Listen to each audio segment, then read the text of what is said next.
are great, but when it comes to a wedding, I'd rather leave the photography in the hands of a professional. I'll go with that. Although I must also say I've paged through some wedding albums that are pretty blah. Everyone looks so stiff you think they were hired especially for the occasion. Well, we've encountered a photographer who rises well above the average snapper, bringing a fine art sensibility to his work. Visit Fayros Jaffer's website and you won't find much in the way of text, because his pictures really are worth 1,000 words. Mishal arranged to meet Fayros on location in the Burkab.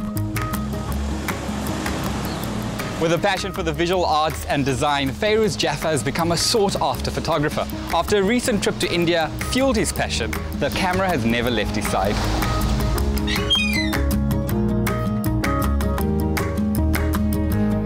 Fayros, hey Mishal, welcome. Come through. Where some photographers work with an arsenal of lights and a small army of assistants, Fayros favors a more minimalist approach, using a mix of daylight and bounced flash. Where did your love for photography come from? My love for photography started with my trip to India. I would more say it reignited in India.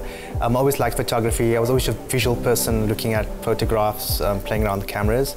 I trip to India with my camera and I started taking photos. And I really enjoyed taking those photographs, and looking at them afterwards was amazing. And plus the feedback from people was good. Well, photography wasn't what you studied. I have a degree in computer science. I worked in corporate for probably like 9 to 10 years as a business analyst and project manager. How did you make that shift? Photography started off as a hobby really and became a paying hobby, and then slowly into a sideline business. Did you follow a more academic approach or more practical with your new profession? Most of my learning has come from actually using the camera and working with other photographers.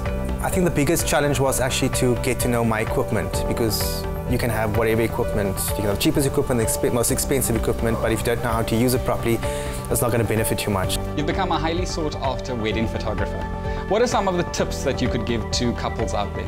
Firstly, I meet the couple. They initially contact me.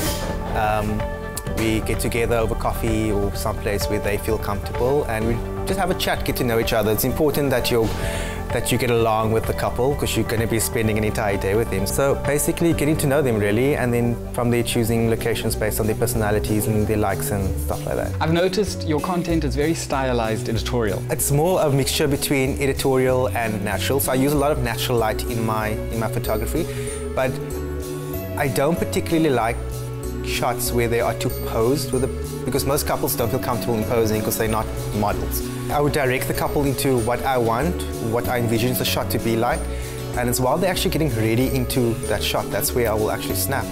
And you get the most natural, relaxed face or body language from the couple. Today we're in for a treat. I do believe you are taking photographs of a young bridal couple. Yeah, they're a couple. They've been dating for a long time. She's originally from Durban, but she's lived in Cape Town for a very long time.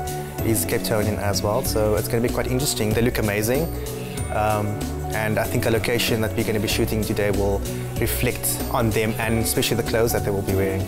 Share a bit more about the location. What look are you going for? Based on the location, as you can see, it's going to be a very regal, vintage, Indian-style kind of shoot with a modern twist. So if I give you movie references, it'd probably be something like Devdas or Jodha Akbar or something towards that line. But it might go in a different direction depending on what I get bit off from the couple, really. Shall we get to it? Yeah, sure, definitely.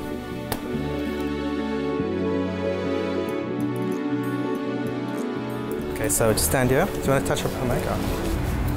So then you're going to stand here. You're just going to hold the hand. The two of them look so beautiful.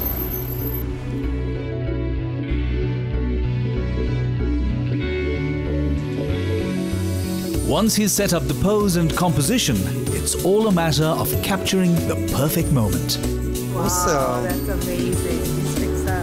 This is my favorite. An efficient approach allows him to focus on the essentials. Fayros, what are you seeing? Mostly seeing how the light falls on her face, because we're dealing with artificial light and natural light at the same time. Even a snap shooter can appreciate how Fayros can change the mood with minimal additional lighting. moody effect. Wow, angelic effect. She's like an angel. She photographs really well. Fayros, how do you know when you've gotten the shot? You often think you don't have the shot yet, and you take a few more. When you go back into editing, you realize I had the shot the first time. So the extra shot is always just to safeguard yourself, or at least that's what I do. I'd like to have more than one of the shots so I can actually compare. Do me a favor, angle yourself and check here. So you're going to put your back there and then face it.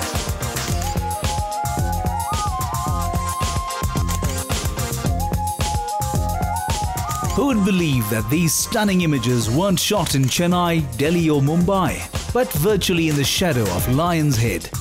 That's the magic of Fayros and his life in pictures.